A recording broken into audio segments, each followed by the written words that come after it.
Boa tarde, mundo na TV Mundial. Oferecimento Dom Artes, estamparia e personalizado, estampando a sua ideia. Mercadinho Acilon, referência e tradição. E meu barbeiro oficial, vem pro melhor.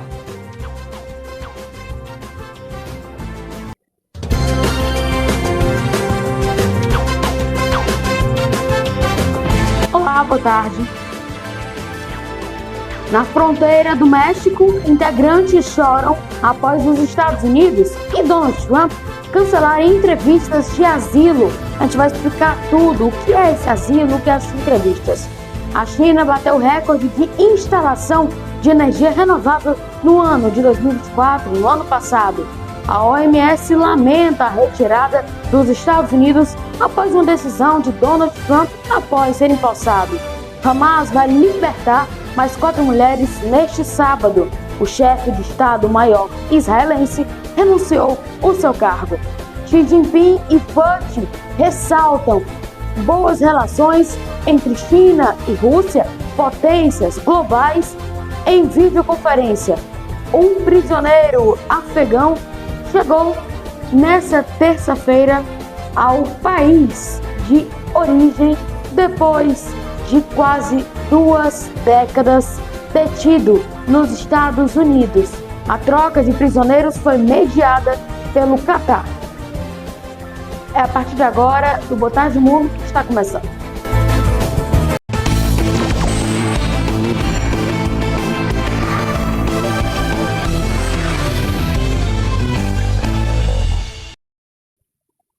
Nós já começamos falando que a China bateu recorde de instalações de fontes de energias renováveis no ano passado, no ano de 2024. Nessa terça-feira, ontem, o país se mostrou preocupado com a retirada dos Estados Unidos do Acordo de Paris, que busca limitar o aquecimento global. A China, o maior emissor de gases de efeito estufa do mundo, instalou uma capacidade recorde de energia renovável no ano passado. Segundo os dados oficiais da Administração Nacional de Energia, divulgados nesta terça-feira, o país adicionou uma capacidade instalada de cerca de 277 gigawatts de energia solar em 2024, acima dos 217 adicionados em 2023. Além disso, expandiu sua capacidade de energia eólica em cerca de 80 megawatts, também mais do que no ano anterior. Isso eleva a capacidade total instalada de energia solar e eólica para 887 e 521 gigawatts, respectivamente. Pequim tem o objetivo de atingir suas emissões máximas de CO2 até 2030 e alcançar a neutralidade de carbono até 2060. A China é o maior emissor de gases de efeito estufa do mundo, mas também é o país que tem aumentado a capacidade de produção de energia a partir de fontes renováveis mais rapidamente nos últimos anos. O país está instalando mais capacidade de energia solar e eólica do que o resto do mundo combinado. De acordo com a Agência Internacional de Energia, o investimento superou os 50 bilhões de dólares, ou 300 bilhões de reais nessa área de 2021 a 2022. Nesta terça-feira, o governo chinês se mostrou preocupado com a saída dos Estados Unidos do Acordo Climático de Paris, anunciada na véspera pelo presidente Donald Trump. O porta-voz do Ministério das Relações Exteriores, Guo Jiakun, afirmou que a mudança climática é um desafio comum enfrentado por toda a humanidade e nenhum país pode permanecer insensível ou resolver o problema sozinho. Após a posse do novo presidente dos Estados Unidos, Vladimir Putin e Xi Jinping realizam uma videoconferência para ressaltar as boas relações entre as duas potências globais. Os presidentes de China e Rússia realizaram uma videoconferência nesta terça-feira e elogiaram a crescente cooperação dos dois países, horas depois da posse de Donald Trump como presidente dos Estados Unidos. Vladimir Putin classificou Xi Jinping como um querido amigo e afirmou que os dois países desempenham um papel estabilizador nas relações internacionais. Construímos nossos laços na base da amizade, confiança mútua e apoio para igualdade e benefício mútuo. Estes laços são autossuficientes, não dependem de fatores políticos domésticos ou da situação global atual. As relações China-Rússia, com a eterna gentileza e amizade na sua essência, assim como integração estratégica abrangente, cooperação mutuamente benéfica e vitórias para os dois lados, estão ganhando nova vitalidade. Moscou e Pequim têm estreitado relações comerciais desde o início da guerra na Ucrânia, o que gerou alertas em Washington, que vê ambos como rivais no cenário geopolítico. A China busca se posicionar de maneira neutra no conflito Rússia-Ucrânia, mas permanece próxima de Moscou e nunca condenou as ações do governo de Vladimir Putin, o que levou alguns membros da OTAN a classificarem o país como facilitador do conflito. A Organização Mundial de Saúde, a OMS, lamentou a decisão do novo presidente dos Estados Unidos, Donald Trump, de retirar o apoio do país à organização. A União Europeia se mostrou preocupada com as medidas e a China prometeu apoiar a Organização Mundial de Saúde. A Organização Mundial da Saúde lamentou nesta terça-feira a decisão de retirada dos Estados Unidos, anunciada na véspera pelo presidente Donald Trump.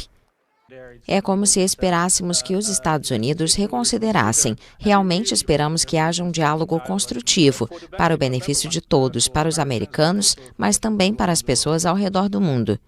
No primeiro dia de seu segundo mandato como presidente, Trump ordenou na segunda-feira que as agências federais pausassem futuras transferências de fundos, apoio ou recursos do governo dos Estados Unidos para a OMS. O líder republicano já havia ameaçado em seu primeiro mandato retirar o país, acusando a agência da ONU de ser influenciada pela China nos estágios iniciais da pandemia de Covid-19. O porta-voz do Ministério das Relações Exteriores chinês afirmou que o país vai continuar apoiando a OMS no cumprimento de suas responsabilidades.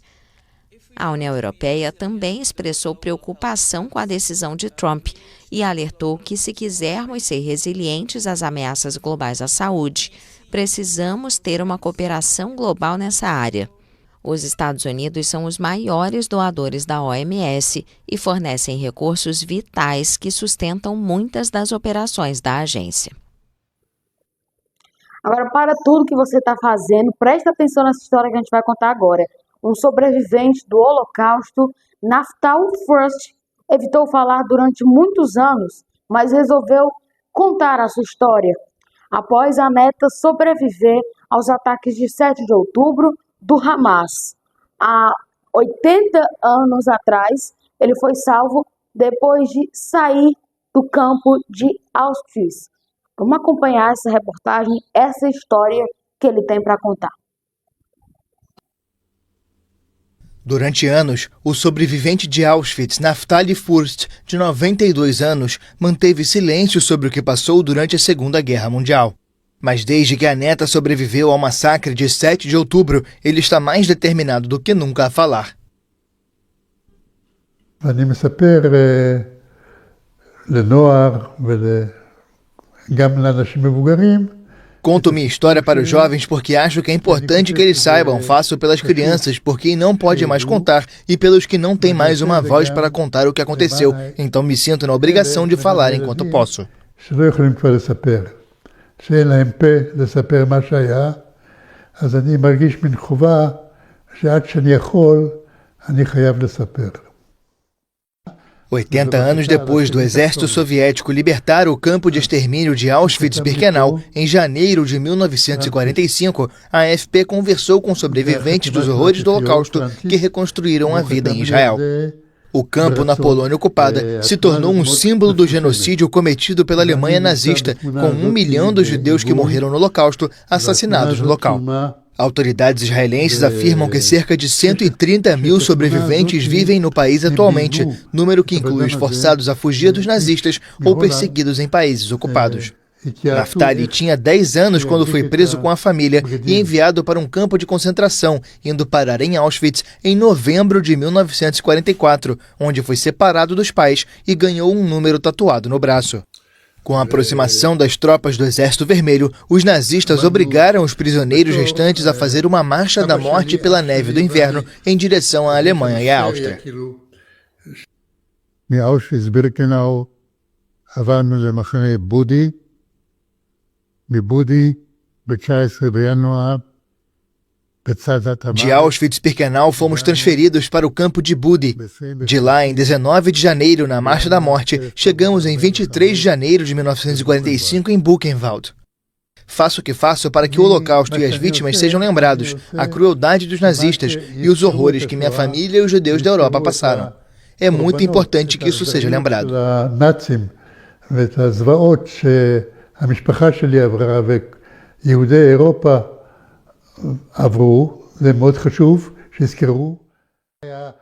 Quando ele e o irmão finalmente chegaram a Buchenwald, foram salvos da morte por um membro da resistência comunista tcheca chamado Antonin Kalina, homenageado depois por Israel por ter resgatado centenas de crianças judias.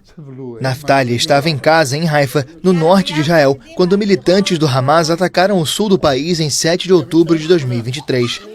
A neta Mika e a família dela viviam a menos de 3 quilômetros da faixa de Gaza e precisaram se esconder por 12 horas enquanto o massacre acontecia.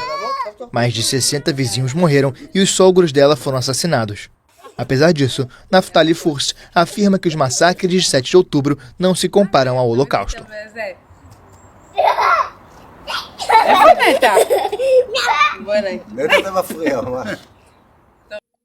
Esse realmente tem história para contar, né não? Olha, agora uma pausa rápida e a seguir você vai ver aqui no BTM, na fronteira do México, imigrantes choram após os Estados Unidos cancelarem entrevistas de asilo. Você vai ver também os destaques do esporte com Marcelo Marques. O intervalo é rapidinho, não sai daí que a gente já volta.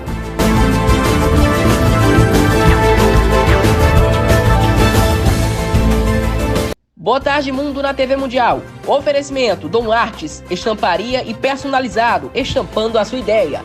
Mercadinho Asilon, referência e tradição. E Meu Barbeiro Oficial, vem pro melhor.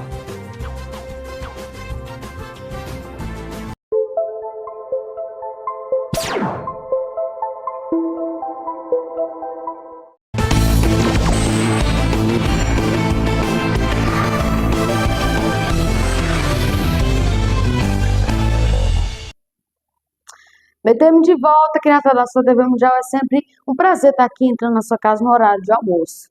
Bom, o chefe de Estado-Maior do Exército israelense anunciou nesta terça-feira, ontem, a sua renúncia pelo que considerou o fracasso de 7 de outubro.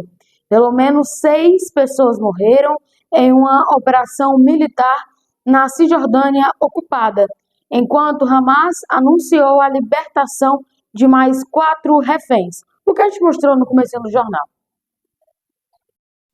O Hamas anunciou que vai libertar no próximo sábado mais 4 mulheres israelenses mantidas em cativeiro por 15 meses na faixa de Gaza, em troca de prisioneiros palestinos sob o frágil acordo de trégua com Israel.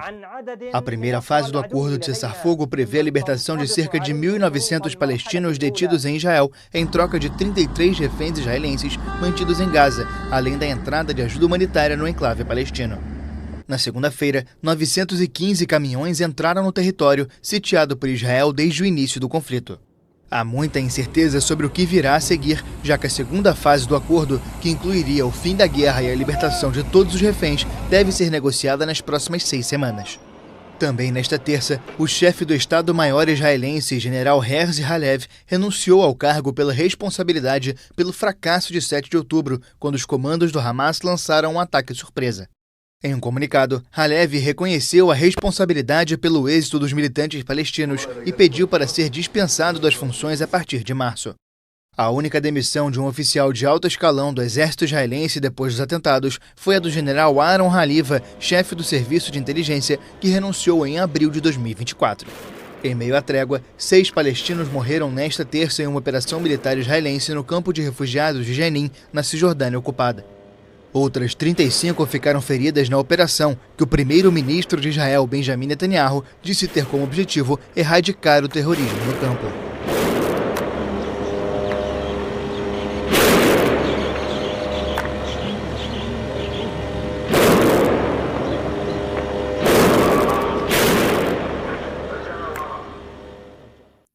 E lá na fronteira do México, imigrantes choram após os Estados Unidos cancelarem as entrevistas de asilo. Trump suspendeu o programa que poderia conceder o asilo a estrangeiros que queriam entrar nos Estados Unidos. A reportagem que você vai assistir é de João Pedro Coutinho. Nidia Montenegro fugiu da violência e da pobreza em Venezuela. Sobreviveu ao sequestro enquanto viajava em direção ao México e chegou à cidade fronteiriça de Tijucana no domingo, dia 20, iam para uma entrevista de asilo nos Estados Unidos. E finalmente se encontraria com o filho, que vive em Nova York. Mas foi cancelado. Enquanto o presidente declarava uma emergência nacional na fronteira azul, o presidente Donald Trump, imigrantes que aguardavam no México verificavam ansiosos o aplicativo do governo dos Estados Unidos conhecido como CPB One, usado para agendar pedidos de asilo.